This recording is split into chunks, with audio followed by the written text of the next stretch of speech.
An uncontested divorce is when the parties are able to agree on all the issues in their case and reach a resolution without having to go to court.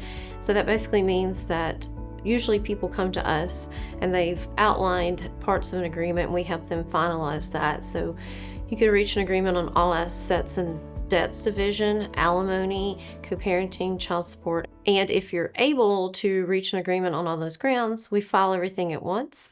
There's a waiting period. It's 60 days if you don't have kids. It's 90 days if you do have kids. And at the end of that waiting period, we finalize the divorce.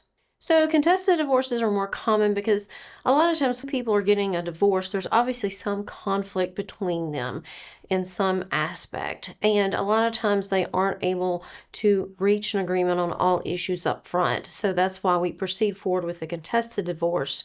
And that's when we file the divorce and the other spouse has to get served. So things that can make cases contested can be a wide range of things. The most common thing we see is that people are unable to agree on their children in some aspect, whether it be a day-to-day schedule for the kids, whether it be child support or something like that. We also see people disagree when it comes to assets and debts. And a lot of times that's on the division of the assets and debts. A lot of times people may think that something that they have is separate property and it's not marital property.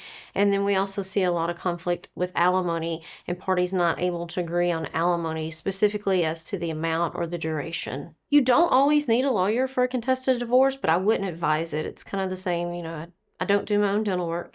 And when you're getting into a contested divorce, you're going to be in court, you're going to be in front of a judge, so you need an attorney who knows how to work that process. So some mistakes that could be made that could cost you a significant amount of money could be that a lot of times people don't understand the difference between title to a piece of property versus a mortgage. And what you don't want to do is give away a piece of property and not realize that you've done that. That could be a very costly mistake. Another costly mistake could be, I've seen people sign something that they'll give all of their retirement account to their spouse. And that's not necessarily what might happen under the law.